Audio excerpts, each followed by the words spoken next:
Hello, everyone, and welcome to an episode of a show that doesn't exist anymore, but lives on inside all of our hearts. My name is Sean O'Connell, and this is going to be a heck of a lot of fun. We thought we would get the gang back together. End of the year, go through our top 10s. We missed hanging out, talking to each other. No, this is not going to become a show. Just to let people know right up front, this is just four friends who used to do a show together and have missed doing it. If you all followed us on our various channels and things like that, you know that we're all busy doing other things. But we wanted to get together at the end of the year, talk about our top 10s and sort of break down the year as a whole. I hope you guys enjoy the show as much as we will. Let's go around the horn and do some introductions. We're going to start with Jake Hamilton. I'm not even going to mention where you're from. It's just Jake Hamilton of the show that doesn't exist. Jakey, how are you, sir? I'm doing well, buddy. It's good to see you, man. It is good to see you. I love this. It's strange how everyone kind of slid back into their roles. And what I mean by that is Gabe and I getting on first and waiting for everybody. Right. Sean sliding in and us kind of like starting to sort of the wheel started turning, the ball started rolling. We received the inevitable running 10 minutes late text message from Kevin McCarthy. It took no time at all for everyone to fill their roles and slide right back into who they were. Yeah. Well, down there in the corner for me is Kevin McCarthy of On Film with Kevin McCarthy. Kevin, how are you, sir? How are you, sir? I'm doing great, and it's just really great to see you guys and doing our little clap sync that we used to do before the show. So all of our audio lines up. That kind of made me emotional. But yeah, no, it's funny. All of us have been through some gigantic changes in our lives since we last did the show. And what's cool about it is we've kept our text thread going, and we just talk about like when Spielberg releases a trailer for his new movie, or Nolan, or it's still the text thread is still exactly the same as it was when we did the show, when we didn't do the show. So it really doesn't feel like I haven't seen or talked to you guys in a weird way. I feel like we've stayed in touch, and obviously, we watch each other through social media, and but it's been fun. It's been the show that we used to do was a huge part of our lives for 8 years. Mm-hmm. So it's just about. I was thinking about this the other day. It's like I went and saw Sinners in IMAX 70 millimeter because I'm in LA now, and I have access to these incredible theaters, and the Nolan prologue for The Odyssey was playing in there, and I was just thinking to myself, like, we had Christopher Nolan on our podcast, or that used to exist. For Oppenheimer, which was one of my favorite conversations that we ever had, and might be my favorite conversation I ever had with him in general, because it was such a cool, fun conversation. So anyways, it's just cool to be back with the guys.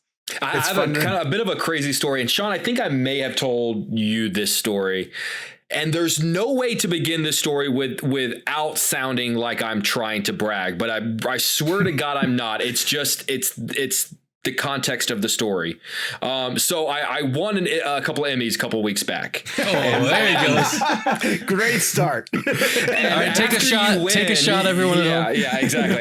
After you win an Emmy and you go backstage, they basically have a person waiting for you that's there like to greet you and kind of walk you through all of the next steps. You have to take your award, you have to go get it engraved, and you have to kind of fill out some paperwork, and there are all these things that happen backstage, and they kind of have someone with you as to kind of walk you through each step of the process. And the guy who was, I'm so sorry, because you're probably going to listen to this, and I'm so sorry, sir, if I've forgotten your name. But the guy, classic. It was a lot going on, right? And the guy who was who was assigned to me, said, "I'm so glad that you won, because I wanted the chance to be able to tell you how much I loved Real Blend, and how much like the show meant a lot to me, and I so miss you guys." And first I said, "Excuse me, sir, this is my moment." This has nothing to do with them. But then to your point, Kevin, the thing I said, in my mind, I kind of do forget the show ended, because to me it's still going. It's going in its own in the way that we always had that text thread going during the show. I was like, so in a weird way, it ended for everybody else, but it didn't end for us. No, and the times when I miss it the most is when a movie comes out that I know we would have a lot of fun discussing. Sure. And then that's when I'll hear, and what I wanted to also mention to people is that, like, I have heard from so many people after we ended the show how much they missed it, and not just that they missed it, but what I heard from so many people was how the show got them through. And I think this was a bit of timing. And it was funny. I was listening to the Smartless podcast, which I'm a big fan of because I love those guys. And Will Arnett was talking about the success of it, why it took off. And he said, because they started it during COVID, he thinks that the conversations that they were having and the laughs that they were generating got a lot of people through a really dark time. And I think our show did that too. And we didn't realize that we were doing it. Like on a week-to-week basis, we were slapping it together and just trying to make a show kind of thing. But I didn't think about how many people we were distracting, or entertaining with at least a show to look forward to on a weekly basis. So that's cool to hear. And also for us too, because like during that time with everybody being home, it was nice to just get on a Zoom with friends and just talk movies. It just happened to be recorded for people to watch and listen to. But it was, I think it was helpful for us as well as our audience. So it was a cool thing, because this show is basically what it feels like to me is the conversations I used to have with friends leaving the movies. And one of the things I'm so passionate about, obviously, the theatrical experience, is that longing for, even Ethan Hawke said this recently, this longing for like community, like being together with people and watching films. Like I went and saw Face Off recently in 35 millimeter at the New Bev, sold out. That's great. It played like a rock concert. And when the movie was over, everybody congregated outside of the New Bev, and the screenwriter of Face Off was there talking to people. It was like, there's just something magical about it. And I think what our show did for a lot of people is it gave people that conversation, that leaving the theater conversation that you would have with friends. We just happened to have the filmmakers joining us for those conversations. You know what I mean? I didn't even mention Gabe Kovacs in the fourth chair. Gabe, good to see you, buddy. The weird part about this is that Gabe and I are no longer at the place where we ran the podcast. We both have moved on. We both have moved on. So good to see you, buddy. Good to see you. It's good to see all of you. It's funny. You guys were mentioning it. Jake and I were talking about when we got on. It's like we talk almost every day. Most days we're talking in some fashion, getting an update about a family or talking about a movie. But then we hopped on. And I was like, oh, it feels weird and nostalgic. We haven't done this specifically in months. It was weird getting a calendar invite from Gabe. For this. I tried to do it exactly the way I did it before. I wanted it to just feel the process. When people said, can you guys keep doing this? Is there a way that you guys can keep doing this? The show that people wanted to hear the most outside of an Oscars breakdown, because we started as an awards podcast. I don't know if anyone's aware of that part, was they wanted to hear our top 10s. They wanted to us to do the end of year breakdown. And so I don't even remember how we kind of got around to this, but in the text thread, I think we were just like, hey, does everybody have the time? Like, can we make the time to do that sort of thing? And almost instantly we were like, let's get together and do the top 10 show. So I think we should try to do this once a year too, if we can, to commit to it, because specifically next year, because we're getting new Denis, we're getting new Nolan, we're getting new Spielberg, we're getting new Iñárritu. I'm sorry, can you say that again? A new Nolan? I'm unfamiliar with this. What is that exactly? I mean, Kevin's scared. Next year, very scared. I feel like Kevin can go ahead and give us his number one for next year. We can go ahead and get a jump start on that. Yeah, guys, the prologue is. I mean, I don't know if you have ever been to just to see the prologues as they air in the theater, but like it felt like it was 30 seconds. What if, I'm just going to play devil's advocate. What if you just think it's okay? I mean, listen, we ask that every time though, Jake. But I also think Nolan think keeps nailing it. So I don't know. I mean, think about like filmmakers that you love. Like generally speaking, if you know their track record, like Nolan just continues to better himself as a filmmaker. And we don't have to make this whole about Nolan, but it's not automatic that I'll love the film, but from what I've seen and the way it's shot and the score and the music that I've heard, I have a very, very strong opinion that I think it's going to be phenomenal. I really do. I want to tell you a funny story. Today, the day that we're recording it, I went to the theater just to see the Doomsday teaser because I had almost become convinced that the teaser that had leaked online was AI, that it wasn't real, that there was going to be something different that was attached to Avatar. So I bought an Avatar ticket. I'd already seen Avatar, so I wasn't going to stay for the feature. Appreciate your contribution. But he got my $15. He really did. And after the Doomsday trailer ended, the girls in front of me, there were two girls in front of me, and one of them goes, "That's it?" Because then the movie started right after. It was the last trailer before Avatar. And she goes, one girl goes, "That's it?" And then the other girl goes, "Where's the Odyssey?" But I didn't buy an IMAX ticket. I just wanted to get into a regular screen. No. so it's really funny that the people were anticipating that 6-minute prologue coming. So the power of Nolan. I think it's only playing in IMAX 70 millimeter theaters. I think it's like a very, very small amount of theaters. Oh yeah. And what's crazy about it is, if anybody listening, I don't know if it's going to be the same now after this episode comes out. There's no trailers. They literally started at the time the show starts, the prologue hits and then goes right into One Battle or Sinners. That's how it was linked. It was like a specialty screening. Yeah. I was thinking about, I would have said $0, but clearly it's at least $15. How much more money Avatar is going to make because of that Avengers trailer. And it got me thinking, it was a different time back then, but do you guys remember do you remember the first trailer for Star Wars Episode 1, Phantom Menace? Yeah. And they did, and this was at a different time where like they didn't have to worry about the trailer leaking online. So they attached it to a movie to pump up the box office of a movie. Does anyone remember what that movie was? This is 1999. It would have been, the movie came out in 99, so maybe the trailer would have been 98. Oh wait, you said Phantom Menace? Phantom Menace. I was thinking Force Awakens. No, Phantom Menace, because it was the first example I can think of hearing stories of people walking in, seeing the trailer, and then turning around and leaving. I don't know. What was it? Because it would have been a 20th Century Fox movie, right? I was going to say, yeah. So it was a little film, and because it could have been more different. It was a movie I love, but it was a little film called Meet Joe Black. Oh, that's right. That's right. And, really? And so that was the quintessential like buy a ticket to see the trailer. That being said, Meet Joe Black's fantastic. Same audience, definitely. That was a double VHS. Yes, it was. It was a double VHS. I remember the double VHSs so much. Like it was Heat, Meet Joe Black, The Godfather, and Titanic. Titanic was a big one. Yeah, for sure. Double VHS. Does Cameron need the boost? Is this one not going to make as much money? Is he concerned? He had that quote where he was like, "I don't know, guys. If it doesn't make $6 trillion, I think it clears $1 billion easily. I don't know if it clears $2 billion.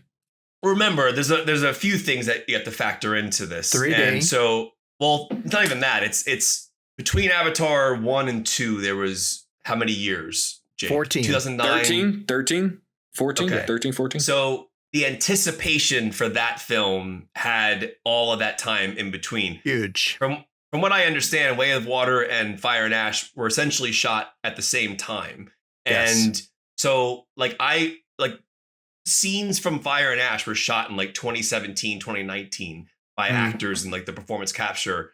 And so I think the tracking right now is somewhere between like 350 and 400 million global for the first 3 days. And I want to say Way of Water did 441. I could be wrong. No, I did like a 440. So, there's just not that like oomph anymore.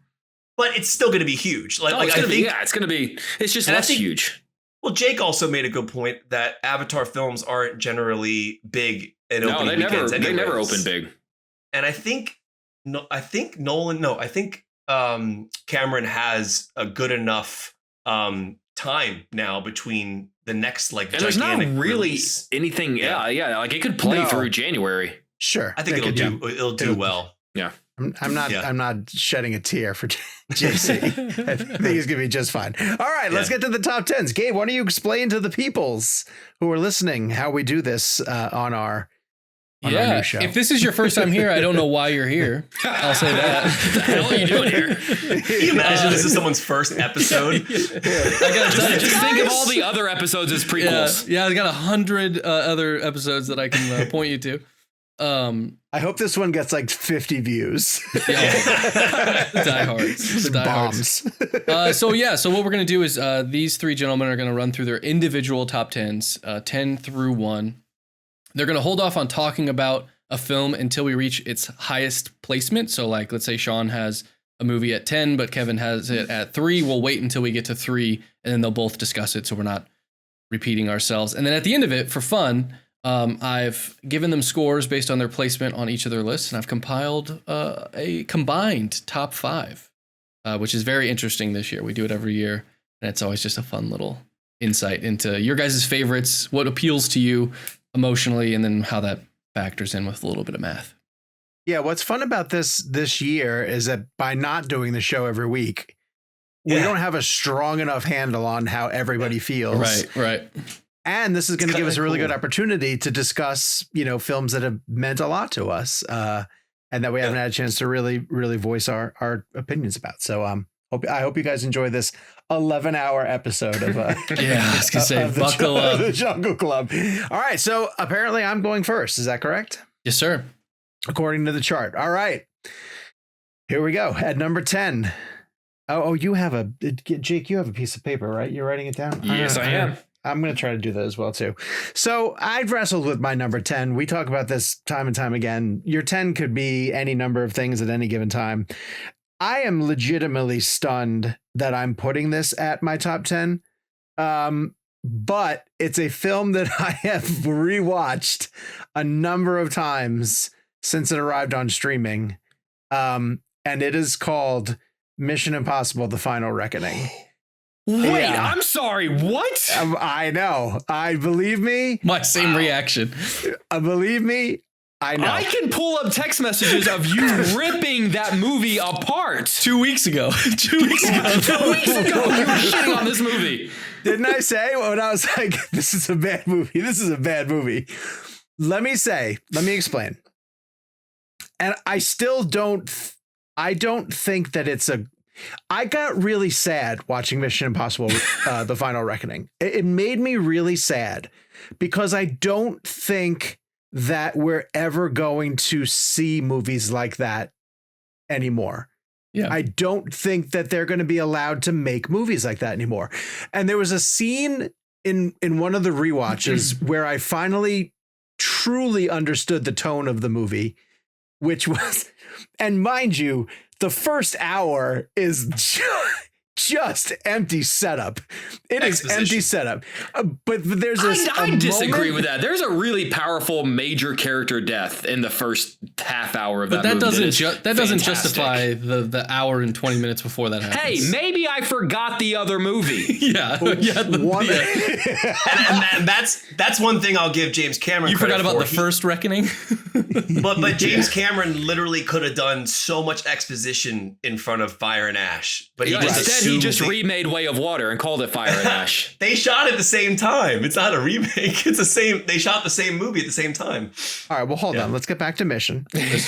There's a scene where I finally got it, which was when all of these brilliant character actors are together in a room, and they're playing generals and heads of state, and they're rehashing the number of crazy things Ethan Hunt has done.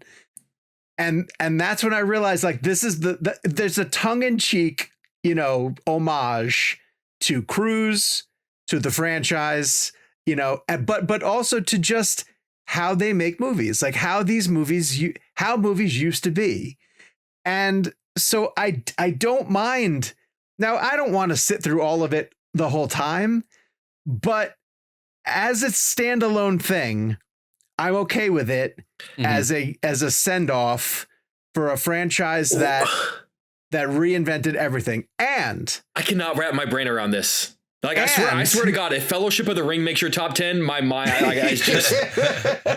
And the two set pieces are fucking the submarine set pieces, all time, yeah, 100%. They're all timers. And Cruise is 60, and it's just, but like, not only that, on the rewatch, the meticulousness of McQuarrie having it's ludicrous how many things have to come together for Grace to pull the and there's even a moment on one of the rewatches where they have set up, like, here's what makes a good pickpocket different from a great pickpocket, you know, what makes them different, and the answer is timing. And he says, Grace, you're the only one who can do this. You know what makes a good pickpocket different from a great pocket? And they cut to her, and I was like, don't say timing. Don't say timing. And then she goes, timing. And I was like, God damn it, you're making my top 10. I saluted for all the things that it did horribly. How about the overly long farewell at the end of it, where they all stare at each other, where they all stare at each other in a town square that doesn't exist, where none of them were at the same time. It's like the Fantastic Four Doctor Strange scene where none of the actors were there, right? None of them were there. Yeah. So I mean, I admit it has faults, but as a send off to a genre and a way of movie making that I don't think will ever exist again, I'm putting the Final Reckoning. I really want to emphasize, because I'd imagine because we didn't get to cover this film when it came out, to our listeners, did we? And we didn't, right? No. It would have come out in May. This year. And so in the text thread, Kevin and I were I think pretty adamantly defending the movie to Sean. And I'm going to go ahead and put it out there. It's not on my top 10 list. No, that's why. I don't know if he got to go. Kevin's. No, he would have talked about it. Yeah. Oh my God. No, it's a bad movie with some great stuff. Oh, Gabe, really? Here's my mom had an intro. I watched it with my I respected family. it being your top 10 because the like you said, the set pieces are great, and I do think that there's an entertainment to the stuff that it does bad. Totally fair pick, but I don't like that movie. But okay. Sean, you accidentally kind of said something that I think might be sort of, if I were to knock something on the movie, the thing you said was the two set pieces. When you think about what was the sixth one? What was my favorite one? The one we went to Paris for. My God, they all kind of run. Fallout. Yeah. Like, there is 6 to 7 set pieces you could choose between trying to decide what you're like. Oh, like the motorcycle chase, or the halo jump, or you know, the helicopter chase at the end, or like. My knock to the Final Reckoning is it's just the two set pieces. Like it's not even the one that they like publicized the hell out of. Remember that was this one, right? Was the Final Reckoning the cliff, or was it the first one? That was the first one. Dead Reckoning was what they publicized the hell out of the. That's right. And even that wasn't as good as the cliff scene. I stand by the fact that Dead Reckoning is a worse movie. That's a bad movie. I agree. Dead Reckoning's bad. But in this movie, they spent an hour and a half remaking Dead Reckoning. I understand. So you could argue an hour and a half version of Dead Reckoning is better than Dead Reckoning. I know. But Cruise is Cruise. Yeah. Cruise is Cruise. Love Cruise. Yeah, I love Cruise. All right, Kevin, you are up for your number 10, and by rules of the show, you have to hold it, because apparently your number 10 will show up on someone else's list later on. Oh, so okay. So table it, and we will discuss it at a later time. Jake, your number 10 is... Or Kevin can reveal his number 10. He just can't discuss it. So reveal your number 10. Fair. Okay. Yeah. Mm-hmm. Just the name? Don't say just the name, else. And then you'll discuss it when it comes up later. Yeah. Okay. My number 10 is F1. Ooh. Okay. Sounds good. My friend of the show, Joe Kaczynski. Joe, are you listening to this? Joe, are you there? Joe, have you heard this? F1 made the list. Jake, you're number 10. You are allowed to talk about it. Well done, Gabe. Joe, I hope you are listening, because my number 10 is F1. Oh. Now, I feel like in our number 10, we have all three of us tried to address a type of film that speaks to us on a certain level. Yeah, it's funny. I was going to kind of compare it to, obviously to a lesser degree, I'm going to be honest. But like, for me, F1 has kind of become that Top Gun Maverick where like, I'll just kind of put it on in the background. It's a really fun, well freaking made movie. It is beautifully made. And it's just like, does it follow the traditional like old man's got to get? I mean, hell, it follows the tropes that Top Gun Maverick does, like old man's got to get back in the saddle for one last ride kind of thing. But that kind of movie works on me. It is just another reminder that Brad Pitt is a movie star with a capital M. I liked it quite a bit when I saw it at the junket. And then honestly kind of forgot about it till it became available to watch at home. And I've got a pretty sweet setup here. And I really liked it whenever I watched it in theaters, but in a weird way, sitting down and watching it at home one Saturday night made me love it. Like that's when I went like, oh, this movie isn't good. This movie's great. Just kind of taking away.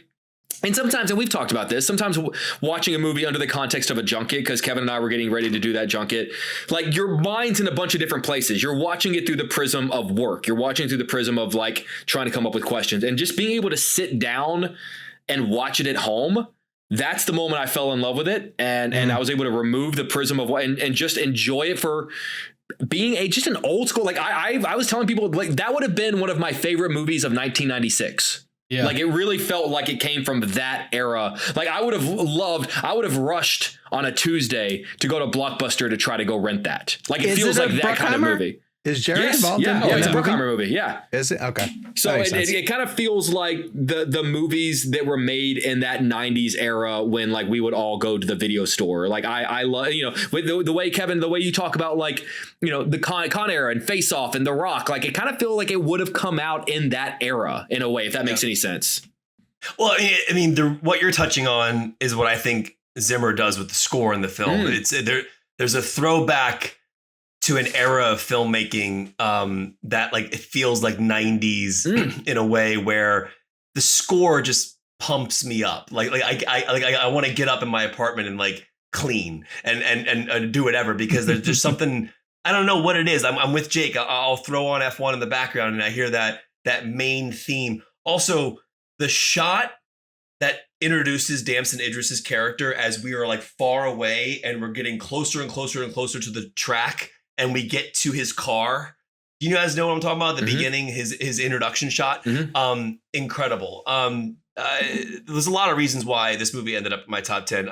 Claudio Miranda, who I think is one of the greatest DPs working today. The camera systems that he created and worked on with Top Gun Maverick and putting these cameras in the cockpits of the airplanes. And then similarly here with F1 and the cameras that are in the actual like seats or in the cars with the actors. And then obviously we heard a lot about Brad Pitt and Damson, their characters, Damson Idris going actually 180 miles per hour, like really going the speed. And so you could feel it. But also just there was something about being immersed in those cars with the performances, because at the end of the day, this movie has to work emotionally as well. And Carrie Condon, I think, is incredible in the film. I really think that there's a lot of interesting, grounded characters, and I dug the relationships. I thought Javier Bardem was really fun in it too, and like, dude, Bardem was fantastic. There's some really. It just feels like that era of movies that we don't really get anymore. But it's done on a level of filmmaking that is extremely noticeable in terms of your immersion. Having those camera setups that Claudio did, and Claudio's now shooting the new Star Wars movie, Starfighter. And so you can only imagine what he's going to do with that, right? That's cool. And so I really kind of, he's one of my favorite DPs right now. And there's something about like when I saw that movie in theaters, and then I also saw it in Screen X. I don't know if you guys ever seen a movie in Screen X, but the screens are on the left and the right side of your peripheral vision. And then you have the actual theater screen in front of you. So when you were in the car with Damson or Brad Pitt's character, Damson Idris and Brad Pitt, like you were actually sitting in the car with them, and like the cameras were picking up images that you might not have seen in the real movie. That's crazy. And so I remember, I think Kaczynski talked about this a little bit when Top Gun Maverick came out, where like when you saw things in Screen X, they would use cameras that or angles or shots that you might not have seen in the actual film to fill in that Screen X space. And so it's a really cool way to see the movie. But F1 really kind of just stuck with me. And I honestly, it's the score. It's Zimmer's theme that I just keep repeating in my head. And then what Claudio did with the cinematography. So yeah, it's such a fun movie. And I think Joseph Kosinski is one of those filmmakers that I will show up to a theater to see what he does, because he is preserving why the theatrical experience is so special. And that movie did really well. The movie did really well. Like, it was an Apple film, I believe, that was distributed through Warner Brothers theatrically, and then ended up, obviously now it's on streaming on Apple TV. So that's kind of also an interesting part of where we are in the business right now, right? You have this Apple film, and then you have Warner Brothers doing the theatrical. Same thing with Napoleon, right? Because Apple produced Napoleon, and then theatrically it was released by Sony. And so maybe we're starting to see kind of how this is going to work out with streamers and theatrical, and how that works, because Netflix still hasn't been able to find a middle ground with theaters. That's why Frankenstein and Knives Out, Wake Up Dead Man didn't play in the AMCs or the Regals. They're playing in the Alamos and the Landmarks, which is still great. I love those theater chains, but it looks like Apple has figured out a way to get that robust theatrical. I mean, I could be wrong, but the time from the release of F1 to the time it hit Apple, I want to say is at least 5 or 6 months. It was pretty long. Really long. And I think it did hit video on demand prior, but before Apple took it over on the streaming platform, it was a long. Gabe, do you have the release date of F1? June, I think, right? The F1 came out in theaters June 27th in the States, and then I'm seeing that F1 didn't hit Apple TV globally until last Friday. Yeah. Right. So that is something that we need to look into as an industry. Because yes, the film did hit VOD prior to that, I'm assuming. Sure. So you still got a robust theatrical window. That's what, not to go off on a tangent here, but look at Knives Out, right? So Glass Onion made $630 million theatrically. Right? Jeez. Wow. Yeah. That's amazing. Yeah. So that's what we got to figure out what to do in the industry. Because Knives Out had 2 weeks, right? Yeah. They had 2 weeks. So, but here's what's also limited though. Yeah. Right. So the original Knives Out had a robust theatrical run through Lionsgate. Then when Glass Onion hit, do you guys remember this? They cut a deal with the theater chains, and they got 1 week exclusive in and AMC's grabbed it, and Regals, and it did really, really well. And then it went to Netflix. This one did not have that same deal with the major chains. It was the Landmarks and the Alamos. Then the Netflix release. But I did see Ryan Johnson say that they kept it in 500 theaters or something like that, even after Netflix released it. So it's just an interesting industry right now. But F1 to me is an example of how streamers and theatrical and major studios can work together. Okay. Jake, your number 9 is able to be discussed. Really? Yeah. Okay. My number 9 is a French film called It Was Just an Accident. Oh, okay. Which just had me questioning so much about, I love a movie when it makes you not just think about the characters, but think about yourself and what you would do in that scenario. So a brief synopsis is there's a mechanic who a band walks into his shop one day and has the squeak of a prosthetic leg. And the mechanic instantly, he doesn't make eye contact. He's kind of in the back, but he looks and tries to see the guy.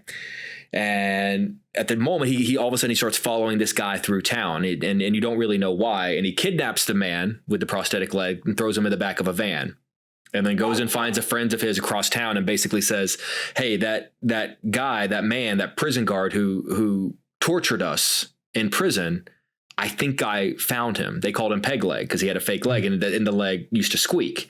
And he goes, "I'm pretty sure it's him." And he was going to go bury him, but as he was getting ready to bury him, the guy goes, "No, it's not me. It's not me. I swear to God, this is a new injury. It couldn't have been me. I swear."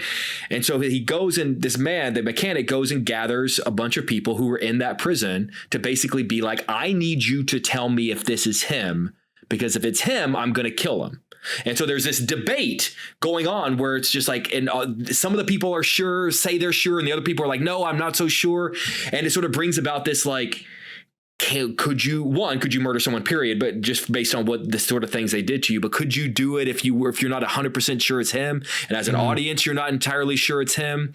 It's the whole movie I'm just sitting there going, oh my God. And the movie, if you get the chance, there's a final a long take at the end that's probably maybe 10 minutes long, that's just of a man tied to a tree.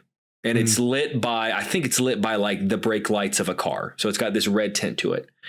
And it's like 10 minutes long. And it's just this man kind of begging for his life, but swearing it's not him, while these people are arguing as to whether or not it's him or not, and what to do. And do we kill him? Do we bury him? Do we do whatever?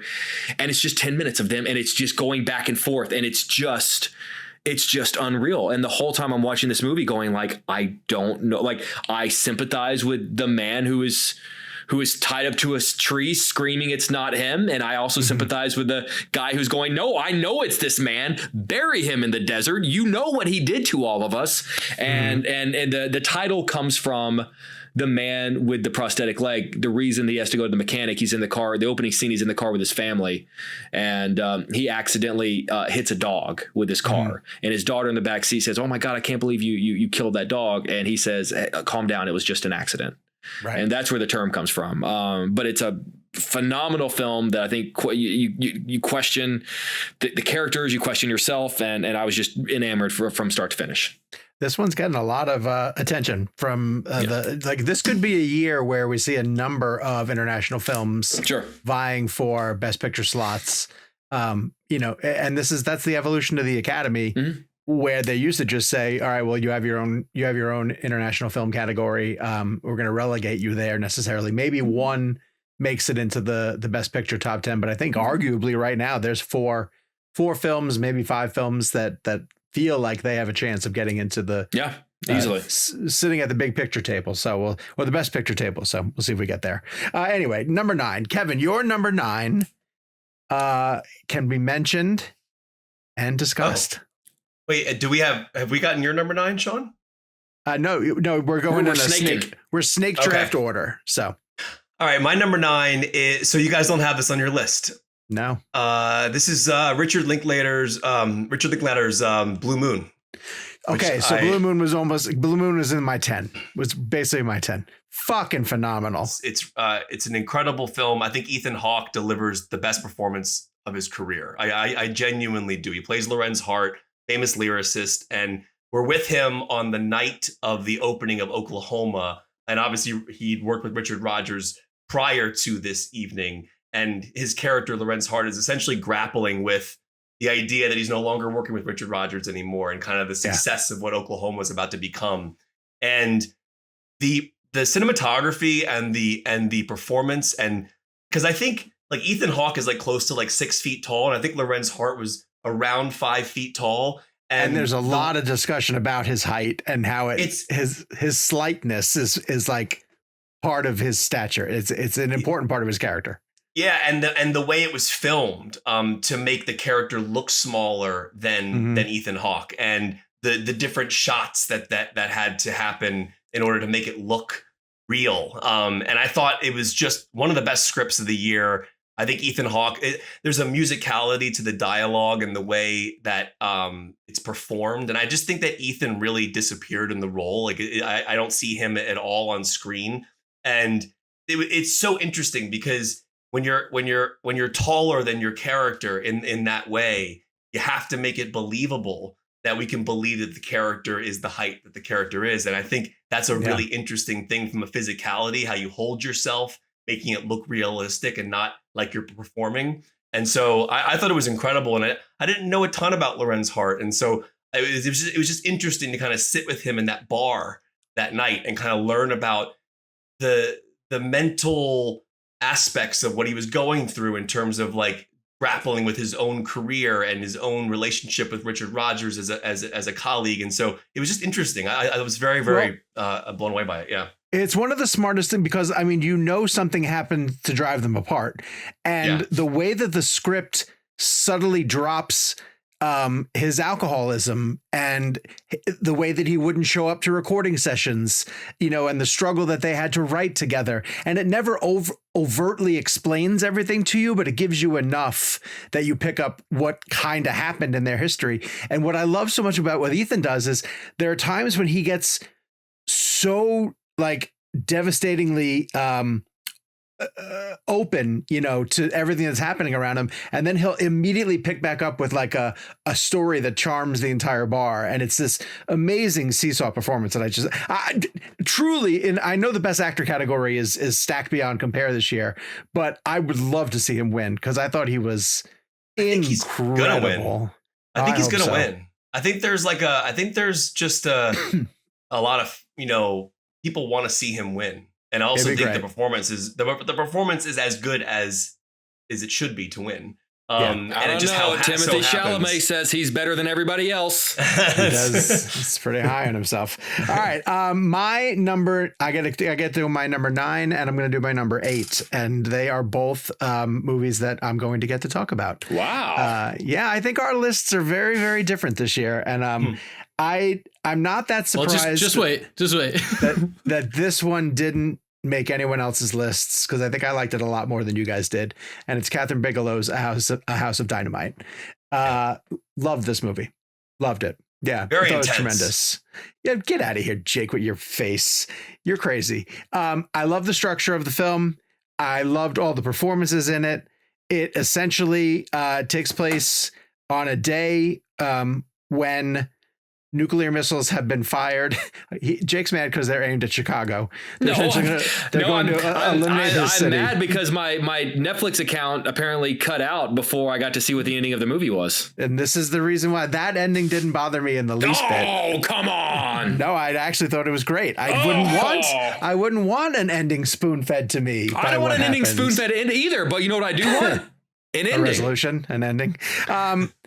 And so what it does is these missiles are coming and we follow various stages of the political process of what would happen in our country if nuclear missiles were fired by a warring country or some sort of adversary. They cannot figure out where they came from. They can't pinpoint who might have fired them. There are, and I'll leave this for people to discover, but there are deterrents that our country thinks that they have put into place.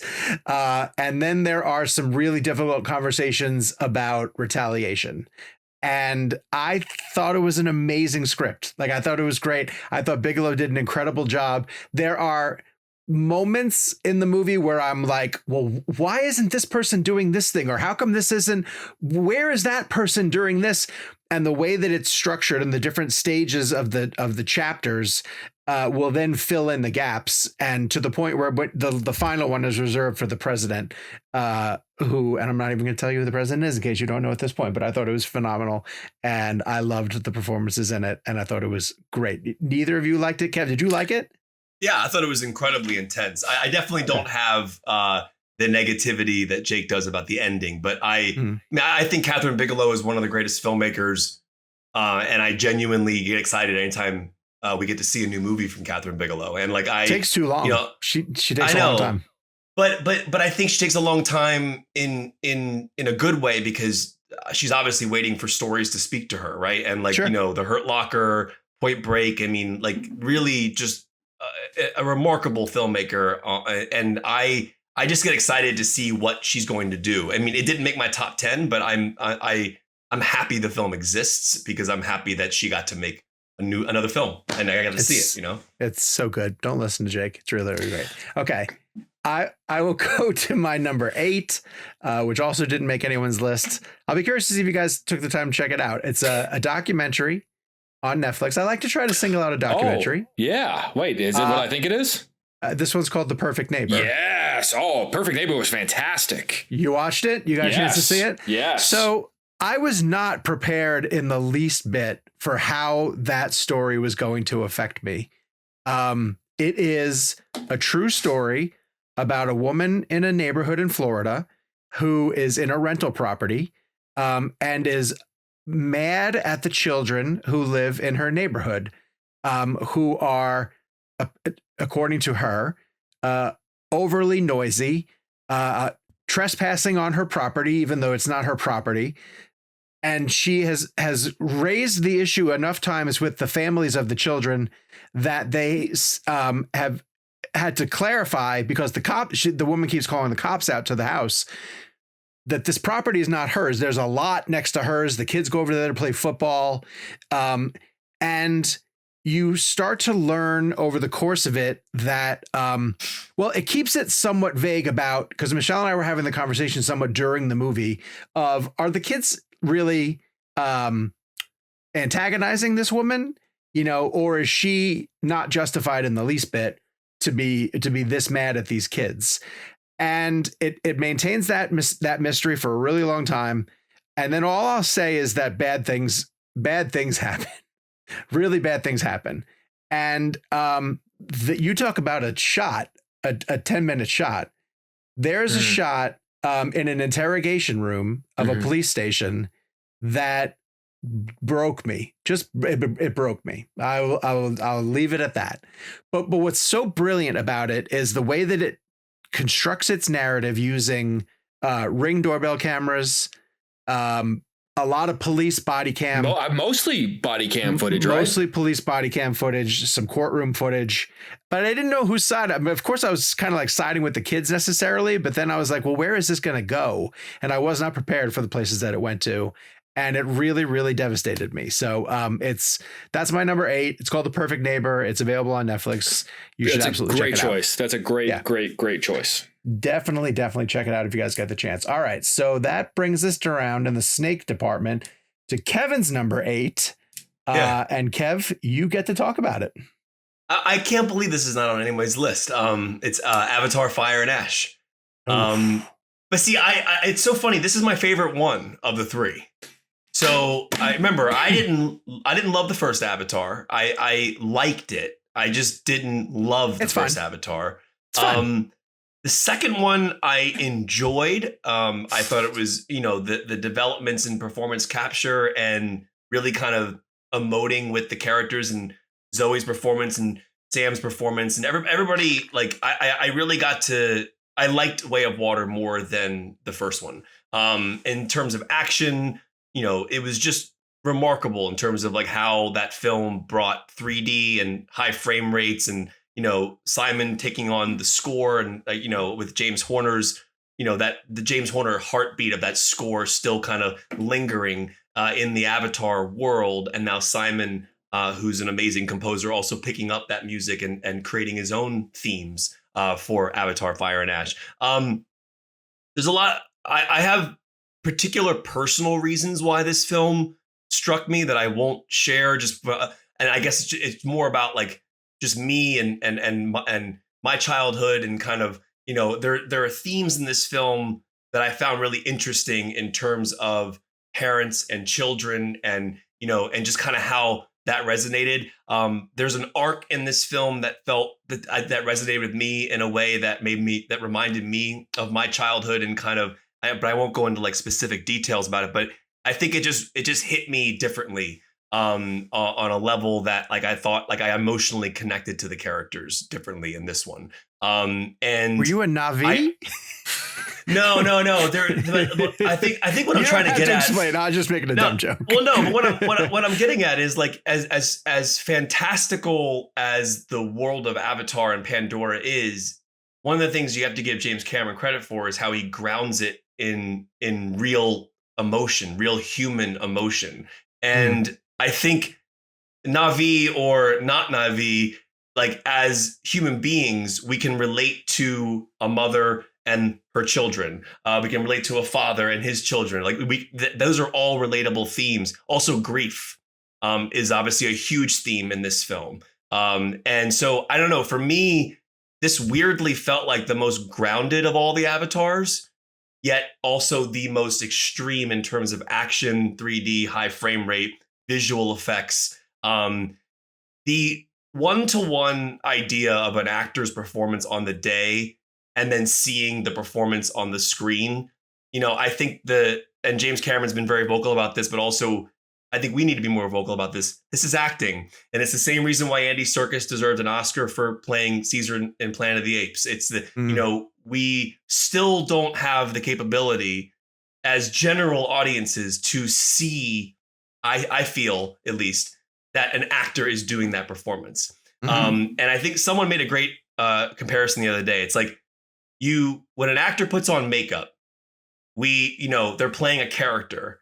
But then if it's digital makeup, like CGI, why is digital makeup different from physical makeup that we see in live action? So like Sam Worthington's digital makeup is his character, Jake Sully, the blue character, the blue Na'vi. And so I think that there's something to be said there about like why we can't make that connection. And I think that there's something about this film and its grounded nature of thematics that I think a lot of human beings who watch this film are going to relate to. And I think the grief and I think the father-son element, the being a parent, losing somebody, I think there's just a lot here to talk about outside of just the visuals and the 3D and the action. I think the film goes deeper than that. And I think it felt like one of the most personal films that Cameron's made in his career. Do we think he's done with these movies? I don't think so. I think they're going to make more. I really do. Jake, what's the other movie that he talked about doing? A Hiroshima movie? Hiroshima movie, yeah. Which I really hope he does, because that story is incredible. He pointed out he's 71 at this point. He was like, I don't know how many more working years he might have necessarily. He could rest on his laurels anytime he wanted to. He's again, he's James Cameron. So we'll go back around to that. I think one of the most important things that I'll say to end this particular section of it is like, we all come to movies with our own personal lives and the things that we've lived through. And no, I've never been to Pandora, and I've never been a Na'vi, but you have mined unobtainium though, right? Unobtainium. But there are the themes in this film, I think, are more grounded than they've ever been in the Avatar world. Okay. Jake, your number 8 can be mentioned and then held. Oh, yeah. My number 8 is 28 Years Later. Okay. That will show up on someone else's list. Did I tell you guys I've seen Bone Temple? You mentioned briefly in the text thread that you saw Bone Temple. Yeah. Jake, your number 7 can be mentioned and then held. Yes, excellent. That makes me have Train Dreams. You don't get bonus points because they show up. But it makes me happy that like you guys enjoyed them as well. It's nice when you guys are also right. Kevin, we're at your number 7. Man, I haven't talked on this podcast for like 20 minutes. Shut your mouth. You'll talk later. Kevin, you're number 7 and you get to talk about it. What? You guys don't have this on your list? Apparently Hamnet? Not. No. Hamnet? Here's what I'll say about Hamnet. I think Hamnet is a great platform for 2 amazing performances but the movie as a whole didn't do much for me. I feel like every year, I was just talking to the boys about it. Every year there's one movie that whenever I don't put it on my top 10 list, people go, "Oh, did you not see it?" And I go, "No, I saw it. Like it's very good, and it emotionally affected me. Like it's, but it's like even to the point where, without getting into spoiler, and then I will let Kevin talk about it because he chose his movie. But before Kevin tells us how great it is, let us tell you why we didn't choose it. There's a Jesse Buckley moment in the middle of the movie where I was like, Crowner, like that's it, you're winning. Yeah. And then it gets to the Shakespeare play, right? And the way that it was structured, I was like, here we go. Yeah. This is going to wreck me. And it just didn't. And I was more surprised than anything. So, but Kev, I guess it worked really, really well for you. Yeah. And I think without spoiling anything, I think what you're referring to, see, to me, the end, like I won't go into the ending. I think we can talk. I would save it. Remember this format. People find stuff that they want to go catch up on. True. I'll be that's vague fair. enough. That's fair. I'll be vague enough. Fair. Yeah. Chloe Zhao, who I think, Nomadland obviously was massive success for her. Won Best Picture. Eternals, I admired ambition and scale on that film. I didn't love Eternals. It got more hate than it deserved. For sure. I agree. I think that there's some really interesting filmmaking in that movie. And Hamnet, there's so much to say here. The cinematography in this film is some of the best I've seen in a long time. And there's a way the camera operates in this film where it steers you towards sequences and steers you away from sequences, depending on what characters are doing. And what I loved about the film was I was so immersed in the emotional story that when the camera would move to the right and it would leave characters on the left side of the screen or the other way around, I would lean that way to try and see what they were doing. And there's some really interesting filmmaking here that really grabs you as an audience member. We're speaking about grief a little bit ago with Avatar, Fire and Ash. This is a big one. When grief is introduced in storytelling and filmmaking, and I'm not comparing Avatar and Hamnet, but they both do deal with grief. I mean, that's just truth. But there's something about the way that Chloe allows you to sit in the emotions that Jesse and Paul are dealing with, the characters are dealing with in the film. And I actually found the ending to be extremely cathartic in terms of, without giving anything away, I mean, the basic story of people know this is about the loss of a child. And the idea of how you go on from that. How do you move on in your life, right? I've never lost a child, so I don't know what that would feel like, but you can emote and understand the vulnerability and what this might mean to somebody to lose a child. And I think I wanted nothing more than for Jesse Buckley's character and Paul Mescal's character to find catharsis, to find a way to be able to move on in their lives and feel that there was some closure. And it gives me chills to think about it because of the way the story is structured and how the child passes in the film, who's there and who's not there, and how the ending brings a certain level. It brought me catharsis as an audience member, but I felt like it brought the characters catharsis as well. And that just made me feel something beyond cinema. I just really kind of, it's a really beautiful film in terms of filmmaking, cinematography. It's devastating, of course, and tragic in the worst way. But there was something about that ending that gave me warmth because I liked being able to see the characters find some type of closure. And I think that's why it resonated. The ending is when it became the top 10 film for me. The little boy is phenomenal. Unbelievable. The little boy gives a tremendous performance. Tremendous. He just signed on for the Flanagan's Exorcist movie.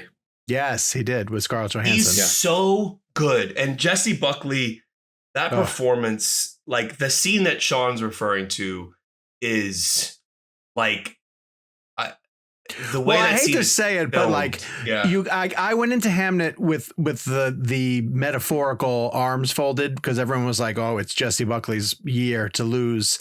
Her performance is that good. So of course I go in and I'm like, "All right, well, show me what you got." And then by the time you get to the end of the movie, I was like, "Oh yeah, absolutely." But and there were a bunch of performances this year. Well, I'm going to get to one in a minute, but there were a number of performances that I went into and I was like, show me how good you're going to be, and then it ended up being better than I anticipated. So, okay. All right. Let's move on. Real quick. Can I just shout out Max Richter, who did the score for Hamnet? Do you guys remember the ending of Arrival? Remember that song at the end of Arrival? That same song is used in Hamnet. And it's cool. And it's Max Richter. So the incredible score from Max. All right. My number 7, I get to announce and hold. And I don't think you guys are going to like me for this one very much. My number 7 on the year is One Battle After Another. So apparently we're going to discuss that one later on. in the show. Yeah, I gotta go, guys. Sorry. Wow, that's really low. This means that there's six movies I found better than one battle after another. Sean, I'm sorry. You realize that it's movies that came out in 2025, right? Not just movies Yes. and not just movies throughout your life. It's only movies that came out this year. I just want to let you guys know that this film is only 2 spots above Mission Impossible: The Final Reckoning. A movie that you viciously hated 4 months ago. Yeah, no, 2 weeks ago. Gabe's 2 weeks, right. Gabe 2 was- weeks Gabe ago. was right. 2 weeks Gabe's ago. right when I was texting you guys. and Weren't I was you like, rendered speechless when you saw? I feel like there's a difference between the Sean who saw all the movies this year and the Sean who's on with us right now. my number 6 film, which I'm a little disappointed that you guys no one chose it because I get to talk about it, is Yorgos Lanthimos' Bugonia. Bugonia. Let me take your position in this one since it's not on my list, and we're talking about Please. Hamnet. I thought Begonia was incredible, and it was shot partially or a pretty big amount with VistaVision, similar cameras that Paul Thomas Anderson used. The ending of that film is one of the best endings I've seen. Loved it in a long time. So I will say it. that I did dig that film. Loved it, and everybody's great in it. Yeah. Here's the thing. I think Emma Stone truly is one of the I don't want to say the greatest working actor today. The is too much. She's one of the top. She's one of the top. Yeah. Like no matter what she does, I am dialed in. I just think she's incredible.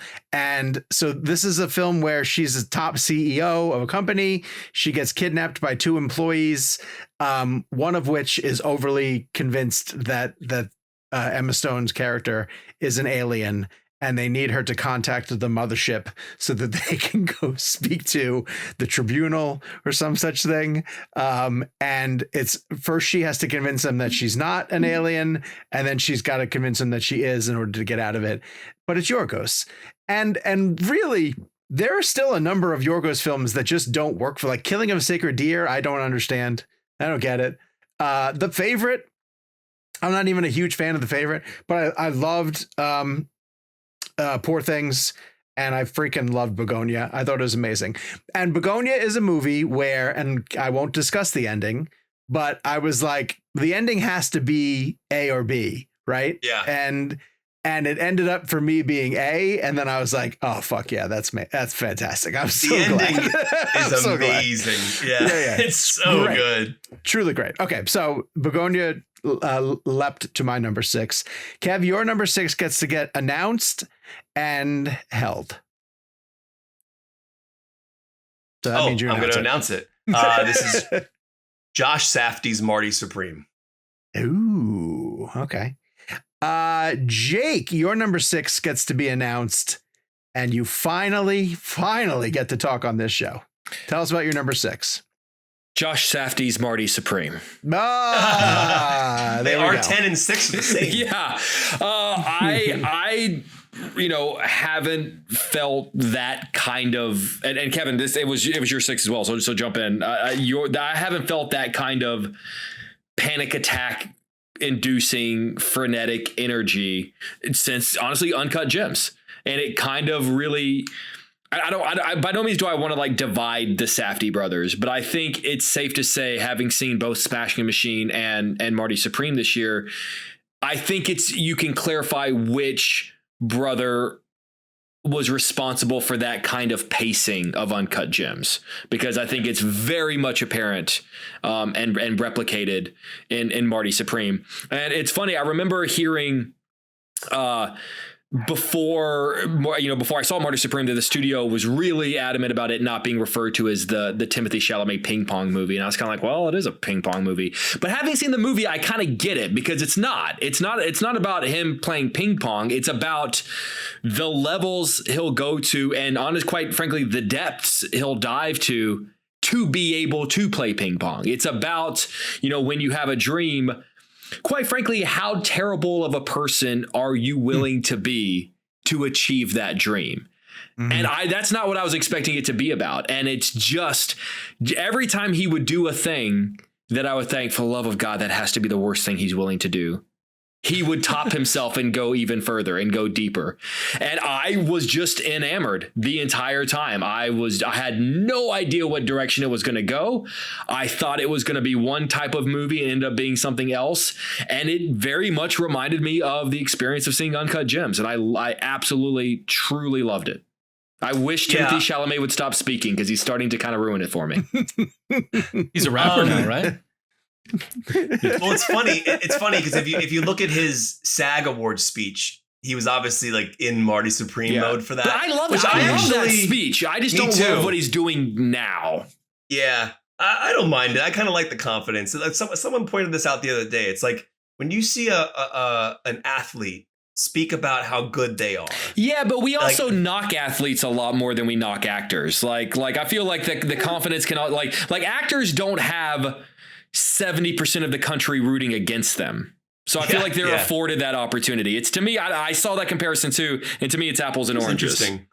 I want to say one thing. Ronald Bronstein, who wrote this film, his wife Mary Bronstein directed and wrote "If I Had Legs, I'd Kick You," which is kind of a cool to see in this award season. And both are major awards players. And If I Had Legs, I'd Kick You didn't make my top 10, but I do want to shout out Rose Byrne because I do think that her performance is remarkable in that film. And I'm really excited to see her get nominated for an Oscar. But Mary Bronstein, who wrote and directed that film, married to Ronald Bronstein, who wrote Marty Supreme and directed by Josh Safdie, of course. I think Chalamet is one of the best actors working today. I haven't felt this excited about an actor probably since DiCaprio. I really think that I really think that he's choosing incredible roles. Like right now, like Timothy Chalamet and Michael B. Jordan, I think are my two favorite actors working, and Emma Stone, as you mentioned as well. And there's so many, and Zendaya and Austin Butler. I feel like this younger generation of actors, but these younger generation of actors, they care. They love the art form. They love, like, Zendaya is a big fan of cinematography, and I just love that the younger actors who are the big stars right now are also big film fans. And I think, people like Timothy Chalamet and Michael B. Jordan and Emma Stone, they really do care about what they're making. Sure, a lot of times they're producing them too. Yeah, exactly. And so Chalamet produces Marty Supreme, doesn't he? Isn't he invested as a producer? Mm-hmm. I don't know, but he is amazing, and everything that Jake said's right. The pacing, the score, the performances, it's so stressful, and like you said, it's in a similar way to Uncut Gems, but also very different. And then the physicality of Timothy with the playing of table tennis and ping pong, it is amazing to watch. Like, you have these wide shots where you see him physically doing it all. And that is all character driven and all speaks to who the person is and who the person is playing the game, who they are outside of the game. And I just think it's a remarkable performance. So that's who was great in this movie? The guy from Shark Tank. Yeah, he was surprisingly awesome. He's phenomenal in it. I'll tell you guys the moment I tapped out of Marty Supreme, though, and I won't give any spoilers. The dog, the whole dog subplot. I was like, see, I loved that dog subplot. I thought it was great. Enough. This is too much. We're in our top 5. Here we go. Jakey, the snake draft has brought us back around to you for your number 5, which you get to mention and talk about. Come on, guys. That's my favorite part of the top 10 is when Jake reacts to whether we've included a movie or not. So my number 5 is a Spanish film called Surratt. And just, I mean, talk about a panic attack. To give you a quick synopsis, it basically it begins with what was probably my own personal hell, which is a rave in the middle of the desert. A father and his young son are looking for the father's daughter, the son's sister, and she's been missing for a while, and they heard that she might have run away and gone to this rave in the middle of the Moroccan desert. They don't find her there, but they're told by a group of ravers who are played by actual ravers. Like, they didn't get actors, they got actual ravers to play that part. They find this group of ravers to say, listen, if she's not here, she's probably at this other rave further in the Moroccan desert. Come with us. Come with us. And he says, okay, I'm going to follow you guys. And the movie becomes less about finding the daughter and more about their journey into the desert. And quite frankly, the hell that just ends up descending upon them. Like, just, I mean, talk about like, kind of like Marty Supreme, where just when you think it can't get worse, it does. Like a horrible thing will happen. And just about the moment you've had a chance to catch your breath, like another horrible thing has happened. And I don't think, I'm looking at my list of movies. There's a sequence, without giving anything away, that involves the group just dancing in the desert. They yielded the biggest OF screaming out loud of any movie this year. The biggest, like to the point where I was watching it via screener. I went back like 10 seconds. I was like, wait, what was that? What? And it just, and talk about, Sean, we were talking about movies without resolution, and I think that was an issue for you because it's not quite as tied up in a bow. And I think it just because it just doesn't become about, the beginning of the journey is quite different than the end. And the purpose of the film is quite different from beginning to end. But it worked on me, man. It worked on me. This is also one of those movies that you can just tell from the beginning that this filmmaker has complete control of their vision. It's the stacking of speakers to set up for the rave. And it's so meticulous the way that it's done. And then it just stays on a rave where you watch these like grungy people in the desert dancing. And I've realized, like, it's one of those movies that made me realize, like, there's another world that exists somewhere on the other side of the planet that I am just the furthest thing from. Yeah. And this movie pushed you into the Now think about that and imagine if one of your boys was somewhere in that world. I know. Yeah, I know. And the helplessness that guy felt as he was like passing out just flyers. That opening scene of him like walking through I mean, I can't even imagine losing someone in Lollapalooza, 2 blocks from my house.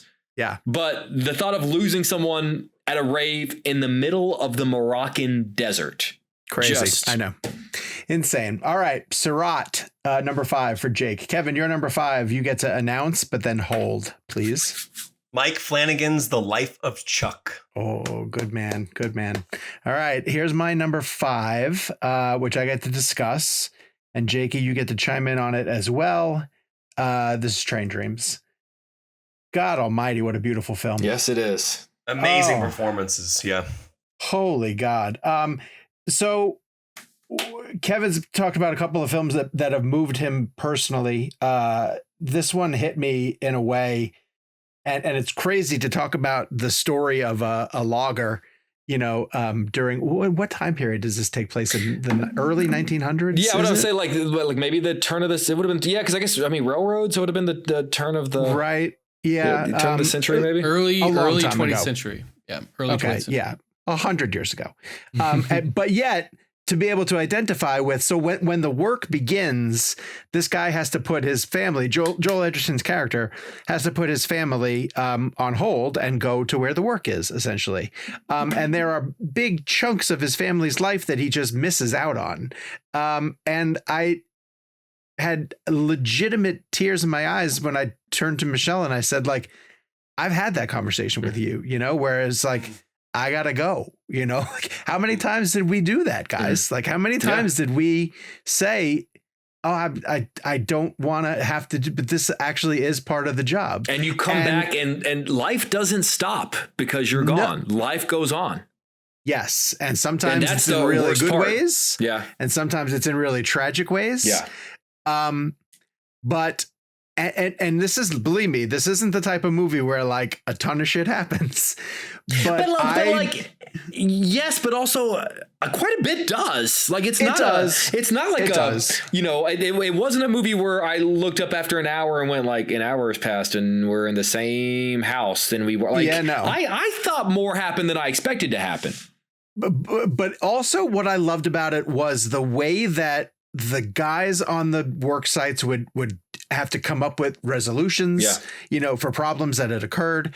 William H. Macy's performance, as a savvy veteran who's been through this a lot, who Edgerton can kind of look at and be like, this is what my life is going to be. This is it for me. But what really pushed it up to number 5 for me is the ending, which we can't talk about. But what it shows is, that exactly what Jake said earlier, life goes on, and you may end up seeing things over the course of your life that you never anticipated that you will get a chance to see. And that sometimes if we just stop for a minute and look around, this comedian who had a bit about like being on an airplane next to a passenger, and the passenger was like, oh, my freaking Wi-Fi isn't working. That would be Louis C.K. Is it Louis C.K. who had that bit? Is. Yeah. And him being like, why are you like, we're in an airplane, we're flying through the sky kind of thing. And the ending of Train Dreams hit me that way. It was like, can you stop for a minute and just take a look at all the amazing things that are going on around you? There's the only thing I'll reference is that there's an airplane, a shot of Joel Edgerton's character in an airplane when the airplane starts to dip, and the feeling that he felt, I felt, and it was the most elated that I felt in a film over the course of the whole year. So Train Dreams, absolutely loved it.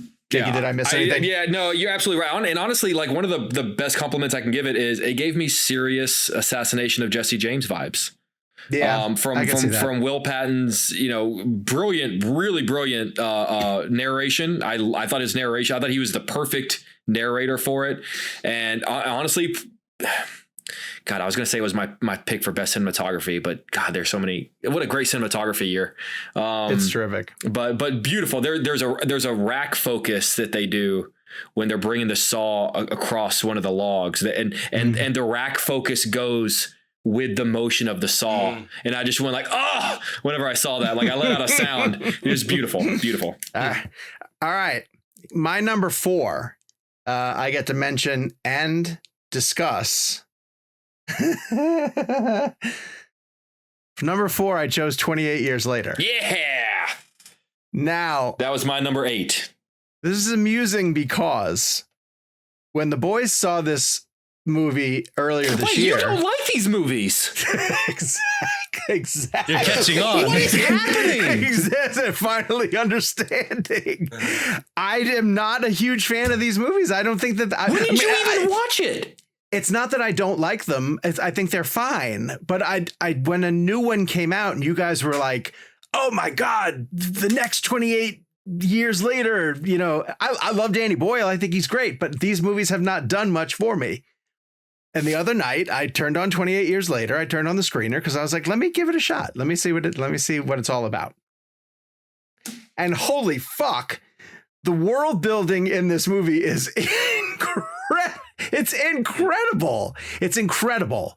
Aaron Taylor Johnson, who I'm not a huge fan of, is unbelievably great. If I had done my CCA ballot before seeing it, I did my CCA ballot before seeing it, so I put all my eggs in the basket of the Hamnet kid. But the boy who plays the young kid in 28 Years Later is amazing. Yeah. He's unbelievably good.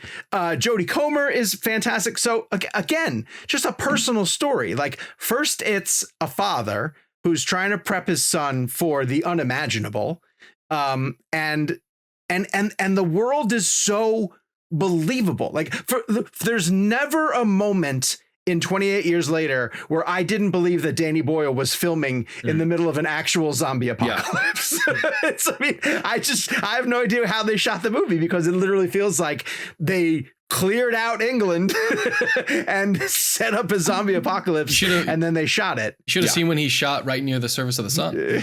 Yeah. But what I love about, so many of like the zombie movies are about like the thing that happens, right? It's kind of that first 28 years, or I'm sorry, the first 28 days later.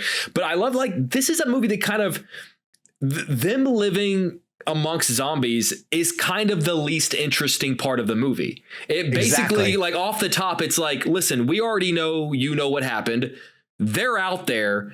Now here's people who are attempting to live their lives amongst, I mean, the core premise of the movie is not, zombies attacking. It's a boy trying to get medicine for his dying mother.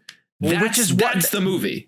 That's why the movie ended up being so amazing, is because, like I said, so first it's the father trying to push the son, but then it's the son realizing that there's a doctor out there who might be able to help his mom, and he's going to go against his dad to help the mom, kind of thing. And the minute he brings her over into the forbidden area, you're like, well, this can't go good. And of course it doesn't go good.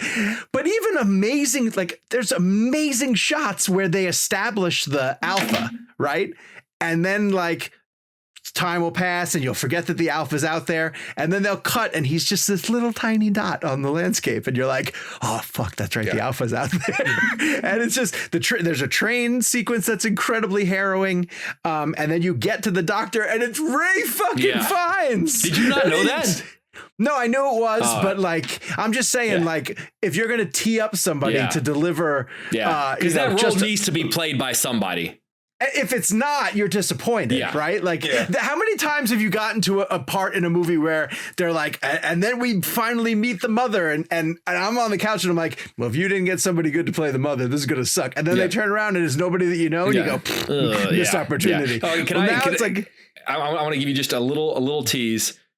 Ray Fiennes has a moment in Bone Temple, that I think when 2026 is over, however it is you feel about the movie, he has a moment where you're going to say, that's one of, and maybe particularly for you, Kevin, that's one of the best moments of any movie this year.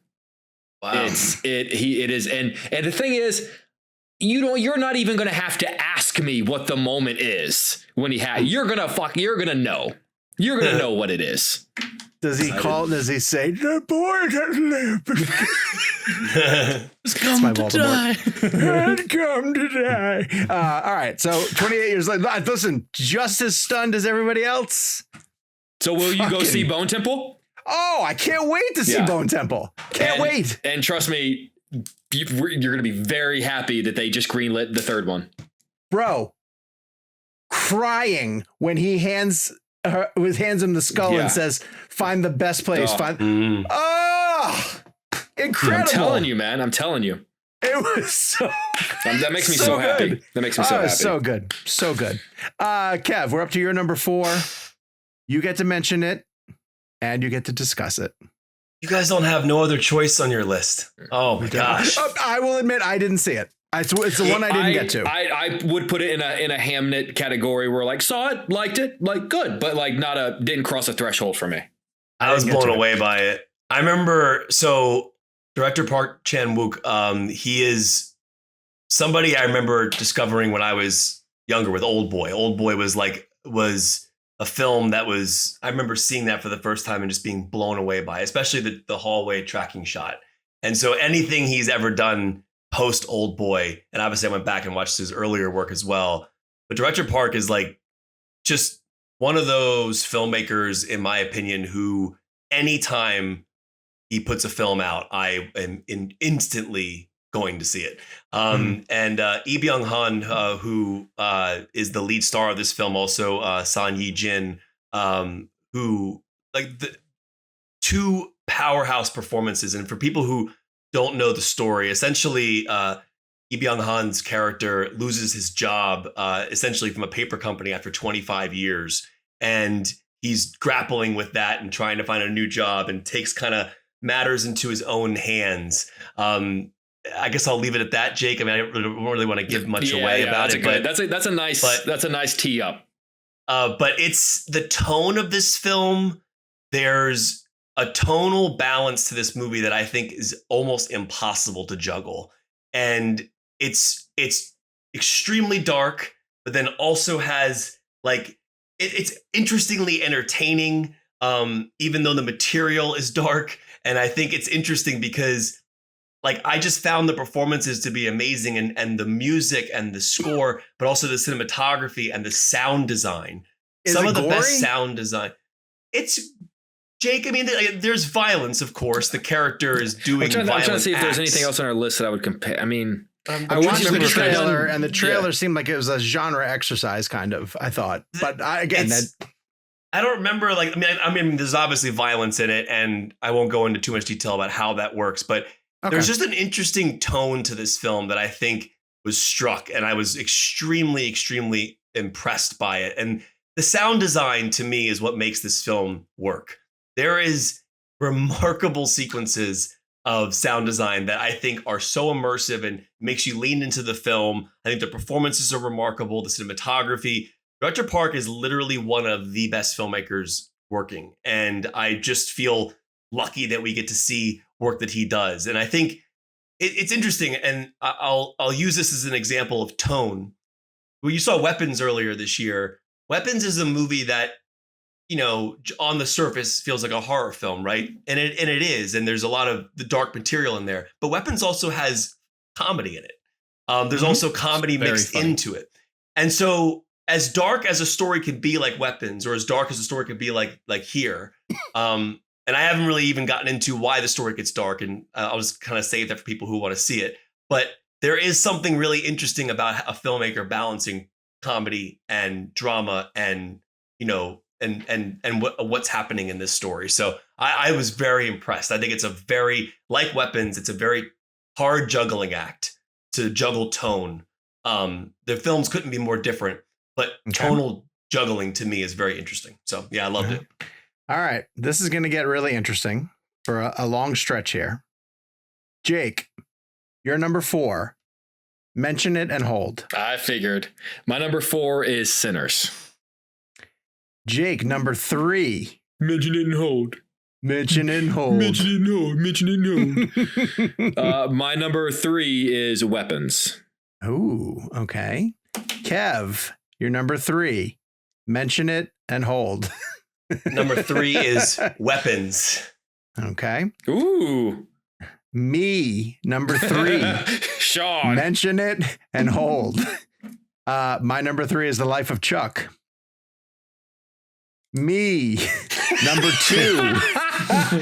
Mention it and hold. This is where we make up time. Yeah. Number 2 for me, Sinners. Kevin, number 2. Mention it and hold. Hold. Number 2 is One Battle After Another. Okay. Jake, number 2. Mention it and discuss. Dig right in, baby. Dig My number 2 is The Life of Chuck. Hey, a movie fantastic. that I have to be honest makes me incredibly happy that it's on your list as well, because I kind of felt like it was this forgotten gem that I felt like I've been kind of on this mountaintop screaming to people. Like it's kind of frustrating in so many people's year-end lists how I haven't seen that film represented. Like it won the People's Choice Award at TIFF last year and then disappeared. And it's one of the most, and I'm not just saying this because obviously his name's been discussed lately, but like it gets right about Stephen King what Rob Reiner understood about Stephen King. In the spirit of like all of these wild things that happen to all of Stephen King's characters. That's not why we're fascinated by them. We're fascinated by the characters themselves. And when you build these characters, when you build these people, when you build these full communities, and then you make us care about what's in the sandbox, and then you take the sandbox and then you say, I'm going to throw a clown in there, or I'm going to throw you in a haunted hotel, or I'm going to, have you kidnapped by a crazy fan.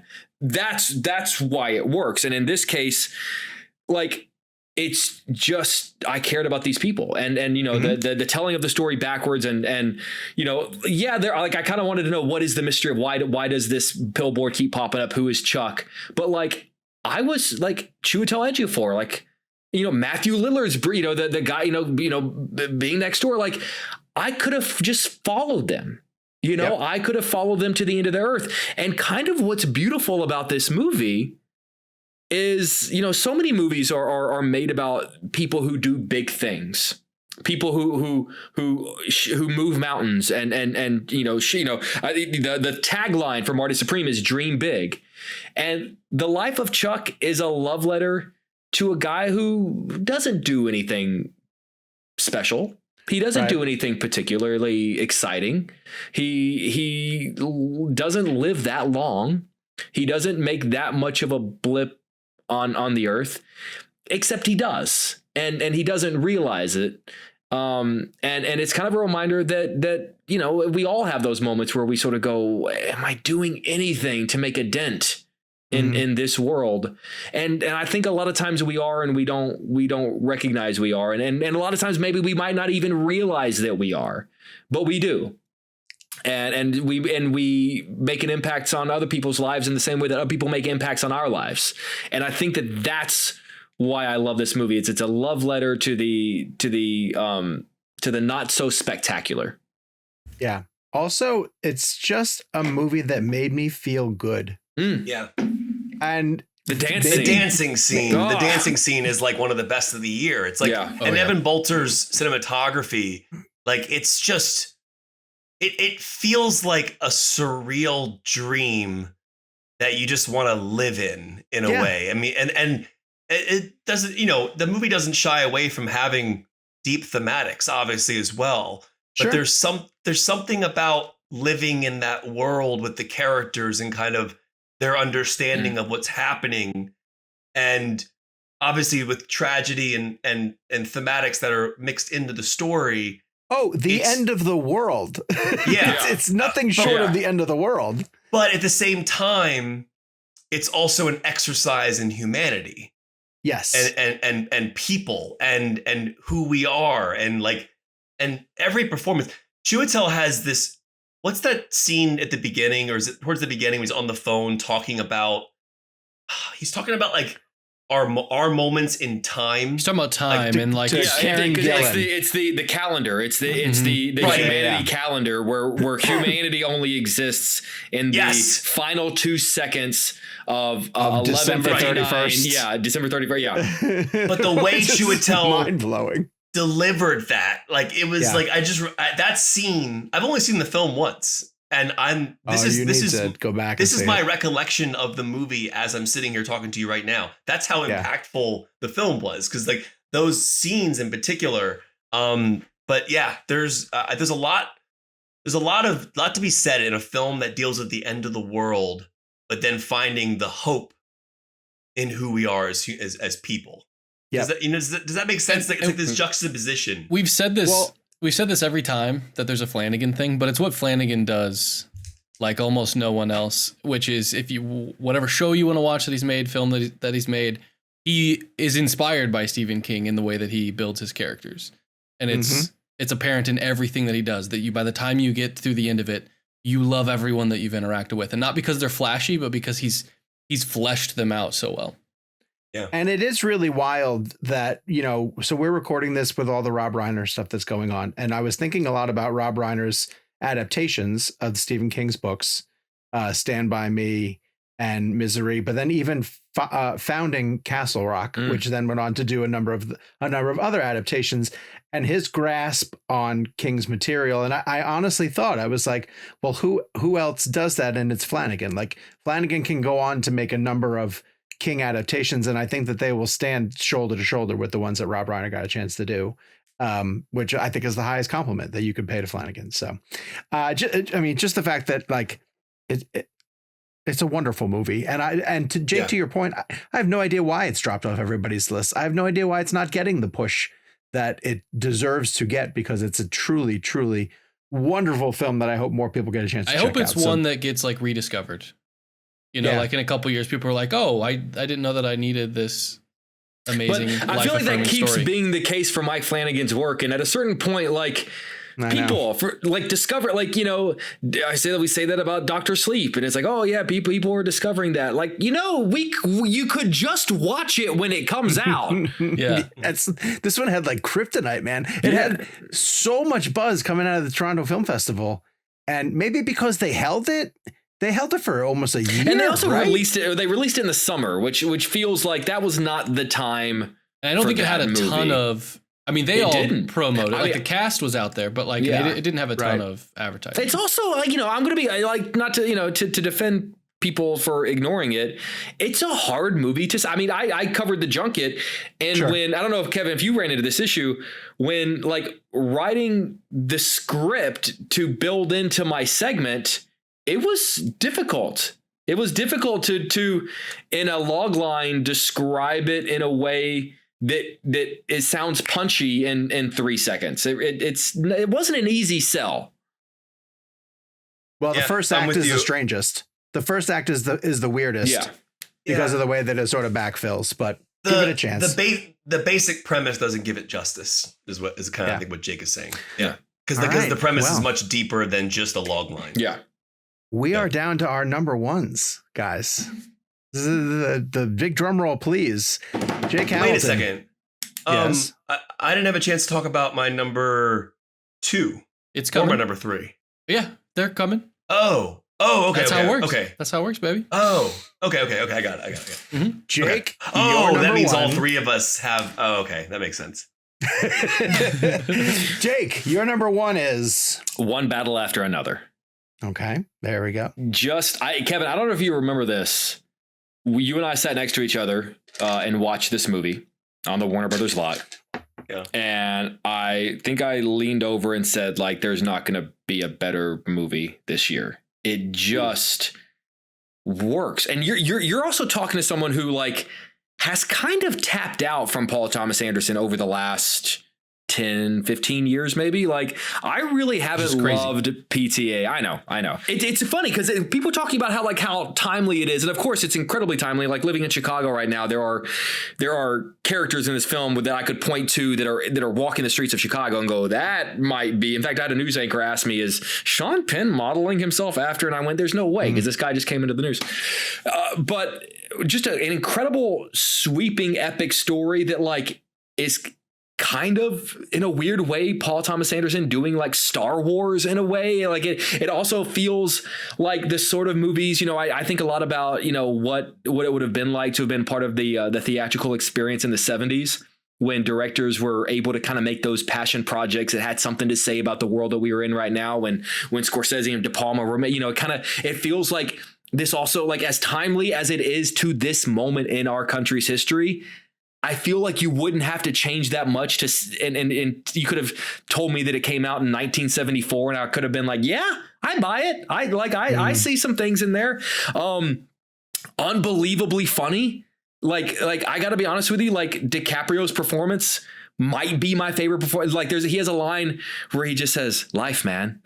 Life." And there's so many like small little character choices, whether it's how Sean Penn walks or that little dance that Benicio del Toro does whenever he's being arrested. Like there's just so many things that just, I mean, I was so hooked into this moment or this movie from the opening sequence, and it took me on a journey. It's the fastest that probably 160 minutes has felt for me, and just what a tight script, a collection of an ensemble performances, and I cannot wait to see what Chase Infinity does with the rest of her career. It's the most whenever I do sort of the best of the decade, like there's a very decent shot that this is going to be in the top 5 of the best of the decade in another 5 years. Interesting. Kev?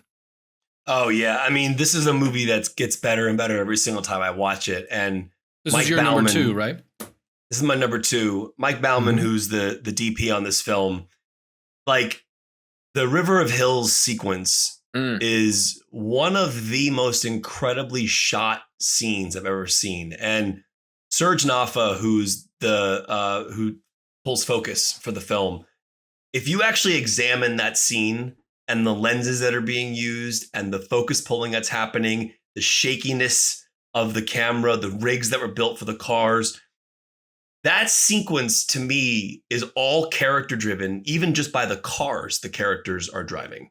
Like I always think back to some of the best sound design I ever heard in my life. If you watch the scene in One Battle After Another, think about how like DiCaprio's car sounds a little more high pitched, and then Chase Infinity's car sounds a lot more like a muscle car in a way. And if you watch Terminator 2 Judgment Day, Cameron did this. Cameron did this as well, where Edward Furlong's bike was like a higher pitched bike, and then Arnold's bike was like growling, like fatherly in a way. And so I think it's interesting when cars and sound design can speak to a character, because like DiCaprio's character is kind of funny and like, you know, like and I think that his car speaks to that. And then like, you know, so I think there's just something interesting about that sound design. Johnny Greenwood's score is remarkable. It is a character in the film, like I say a lot, but I also think that there's beats to that score that are propelling in terms of narrative and emotional arcs. There's this one pounding piece of music that hits, I think, 3 times in the film. And it's designed in a way that propels the character in the direction they're going. Chase Infinity is incredible. Tiana Taylor, I think, to me, she has one of the most important jobs in the film, because the character has to make an impression on the audience that lingers throughout the rest of the movie. And we have to care about that relationship in order to feel what we feel as we get down the line in the story. Benicio's performance is one of his best. Again, a film that juggles tone really well. It's funny, but it's also extremely dramatic. It's also extremely emotional. It has to earn its ending. And that to me is the sign of a great filmmaker, because you can, like Zach Kreger with Weapons, and like I said with Director Park with No Other Choice, these are films that are dealing with multiple tones and also serious thematic material. And they're all 3 different genres. And so it's interesting. And I think what Paul Thomas Anderson has done here is he's told, again, it all boils down to a father and a daughter, essentially, in this particular film.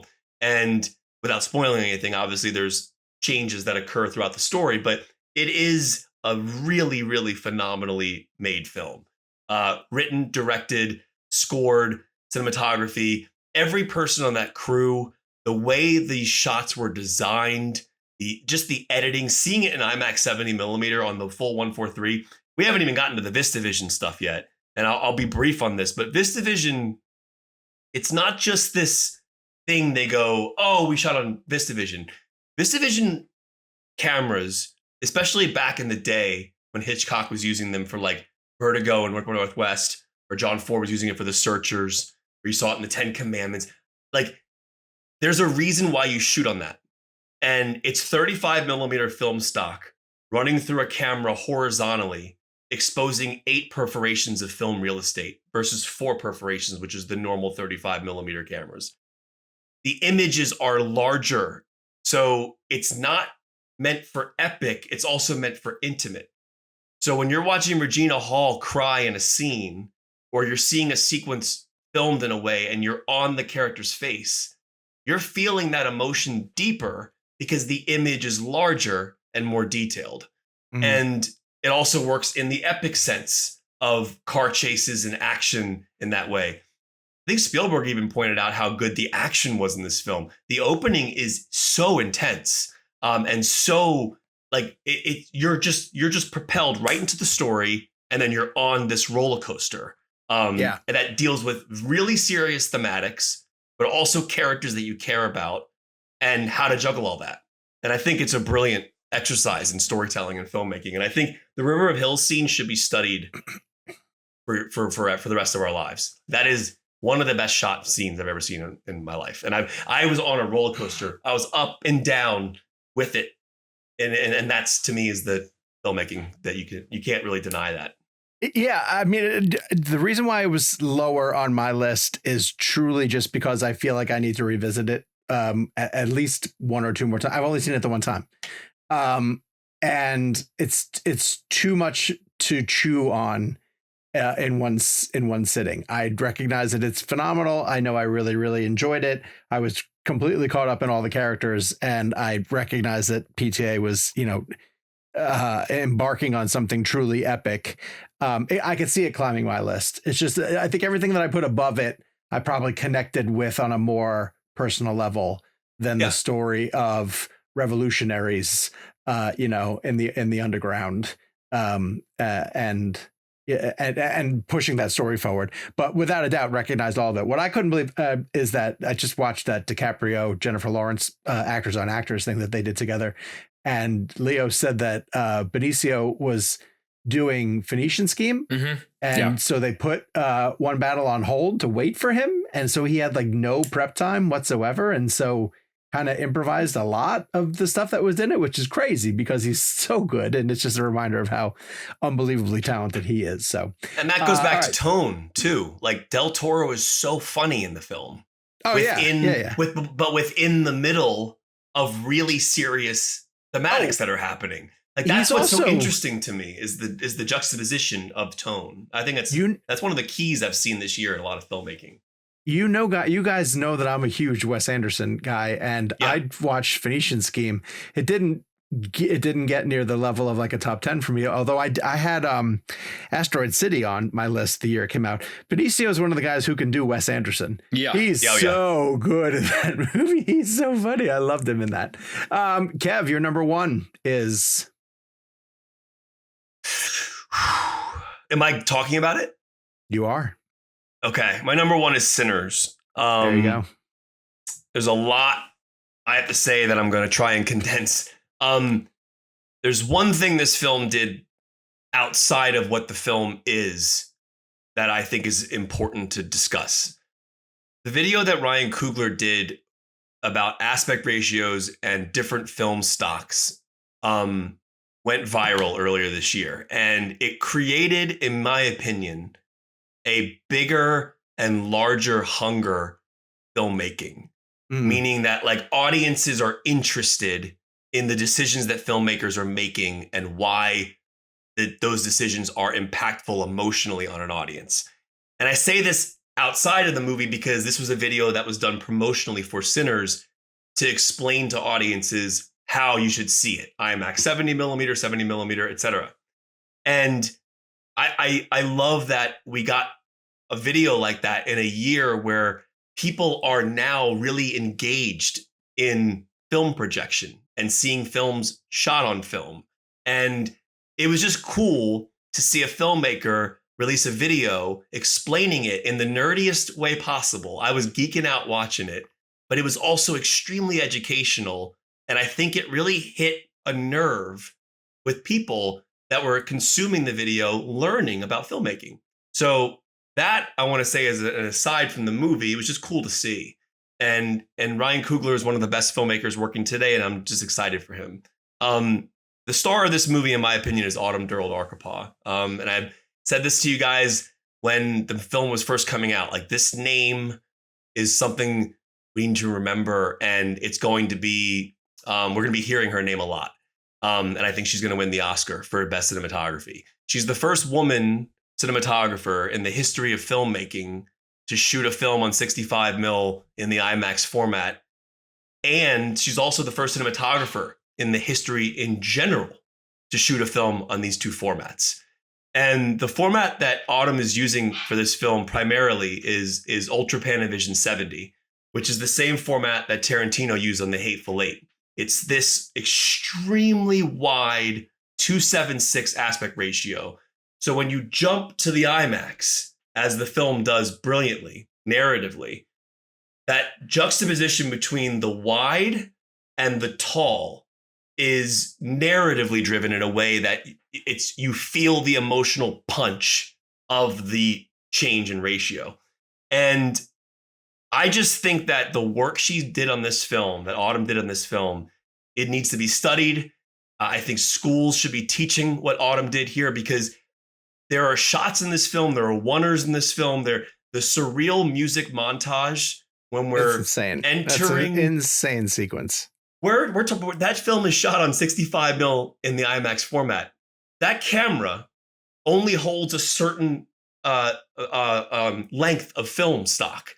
And that shot needs to be operated in a way that like, I don't think people truly realize how brilliant that shot is, because it's multiple shots stitched together, but the prep and the reasoning. And one of the things I want to really make an effort to say more is that I could sit here and talk about cool shots all day in cinematography and filmmaking. It has to all mean something. There has to be narrative reasoning for these shots and the reason the shots are done. And I think that Autumn's relationship with Ryan and this crew, Autumn also was the DP on Black Panther: Wakanda Forever. Just, I think that that their working relationship to me is something that I think is magical and extremely special. And I think Sinners, emotionally, I'm very upset that Delroy Lindo hasn't been a bigger part of the conversation this year in terms of the Oscars. His performance in this film, I think, is one of the best of his career.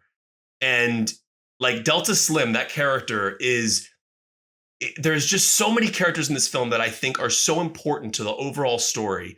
But obviously we're hearing a lot about Michael B. Jordan and Haley Steinfeld. And I mean, there's so many amazing actors in this film, but I just wanted to shout out Delroy because I think he's so great in the movie. And Ludwig's score and music and like the songs, Miles's performance. I mean, there's just so many things I want to say about this movie. But this movie to me is the complete package of why I love movies. It is a filmmaker's dream because of the formats and the release structure and IMAX 70mm and everything. But it's also such an emotional story that earns every beat of the emotion. And I cry every time I watch it. And I just genuinely think it's one of the best films I've seen in years. And it's a product of people who love filmmaking and know how to tell stories that can impact audiences globally. And it's just a brilliant masterpiece. And I don't want to cheapen everything Kevin just said, which is great. And I know that Kevin's all for the theatrical experience and all of that stuff is amazing. But what's great about Sinners and why it landed at number 2 for me is that when I revisited it on HBO Max and it holds up. All of that stuff that Kevin just talked about is still equally true in the format at home. I'm saying go see it in the theater, of course, but all of that stuff, the cinematography and the shots and the landscape and the atmosphere and everything that's set still holds. I think it also, like, you can't not talk about Michael B. Jordan and his 2 performances in this film. He's unbelievably great. The film is, you could argue a movie that we've seen before. In telling a vampire story the way that it tells it, it puts a different spin on it with the music and the criminal aspect of it, of their time in Chicago and them trying to set up the gin joint and all that stuff. I can't celebrate the musical sequence enough. I think it was unbelievably great. And yeah, I thought it was one of the best sort of genre films made this year. And Ryan Coogler continues to completely blow me away. Jakey, what do you want to add? I think it was your number 4. Yeah, it was my number 4. And honestly, you guys hit the nail on the head. And it's just a reminder, like, all the things you guys are talking about, like that make this movie great. Let us not forget, it's a horror movie. It's just for my favorite genre, a genre that is so often put to the side as the, like, yeah, you'll make Hollywood money, but we're not going to take you seriously. Sinners is a horror movie in the way that Silence of the Lambs showed us what horror could be, in the way that Get Out showed us what horror could be. It's not, it's not elevated horror. It's not a drama with vampires in it. No, it is a freaking horror movie. And that's what horror can be when given to the right talented people. All right, let me close out our top 10 lists with my number 1, which is Weapons. Zach Cregger's Weapons. A horror movie. Go. So I'm talking about. You talk about just a puzzle piece, a puzzle where all the pieces are dropped on the table, and it's slowly assembled piece by piece, and it is the quintessential.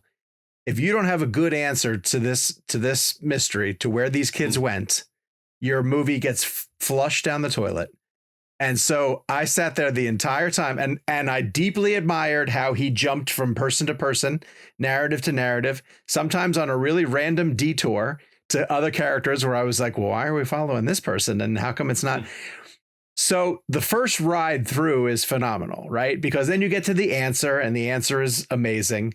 And an answer that he told me he did not have when because I asked him, like, do you he created the question and just started writing the script without knowing what the answer was. That's crazy. That's crazy because it's such a great answer. It's so satisfying. And I have not laughed and clapped and bounced in my seat more than the kids chasing the lady at the end of the movie. Right. Like that to me was just I have gone back and rewatched that sequence a million times to just see how they do it. Crashing through the windows, crashing through the door, like a river of angry children chasing her. And I was like, more. This is amazing. I can't get enough. There's a comedic beat in that sequence where there's a guy with a lawnmower and he just like, you remember we just hear the kids screaming and then we see her running. Like that's, again, it goes back to tone. It's like that scene it's so insane how he can throw a comedic part into that moment, which is such a crazy sequence. It's wild. But then what's so good, because I've gone back to revisit the film a couple of times, and this is why it landed at my number one. Everyone in it's incredible. Brolin is amazing. Julia Garner is unbelievably good. Benedict Wong is fantastic in the film, like the entire cast. So even when you know the answer, it's still an incredibly fun movie to go back to. I feel like the DNA of Stephen King exists in Weapons. I think Zach Krieger could go on and do some amazing Stephen King adaptations. I feel like we've talked a bit about King in all of these lists with Life of Chuck and a couple other films that he seems to have been inspired by. Weapons to me was the most satisfying and fun time I had at the movies in 2020. What are we, 2025? Yeah. So it's my number one. Where was it for you guys? Where did it land? It was Weapons? my number three. Three for me. And three for you. Okay, so there we go. So I'm very intrigued by what the Real Blend top five could be. All right, Gabe. Okay, or the former Real Blend. We're not allowed to shit. We just got. No, it's fine. We used to do a show called Real Blend. That's okay. No one's gonna care about that. This is officially legally not Real Blends. This is the Chuckle Club top five. Yeah. This is the Chuckle Club or whatever this thing that's not a show is called. Well, first off, great list, guys. Great year. Great year. The most varied list we've ever had. Without a doubt. 18 different movies across. Wow. Which has got to be up there. That's definitely up there. Yeah. So what's fun, the way this works is I score these. If it's your number one, it gets 10 points. If you're number 10, it gets 1 point. I also include, in order to help with some tiebreakers, is a half a point is given if it's on 2 of your lists, and then another point, a whole point, another half point if it's on all 3 of your lists. Ooh. Okay. What's funny about that is this year, everything that was tied also was on the same number of lists, so there were no tiebreakers. Oh. So the top 5 is actually a top. Go ahead, Gabe. What if it's the final film of an 8 or 9 film series? Does it get 8 points for that? No. But this top 5 is actually a top 7. Because of ties. So tied for 5th are 3 films. Come on. We have they all got 10 points on this fun little scale. 28 Years Later. Nice. Train Dreams. Okay. And Marty Supreme. Nice. Yeah. I like that. Tied for 3rd are 2 films with 23 points. We have The Life of Chuck. Yes. I would have thought that would have been higher. And One Battle After Another.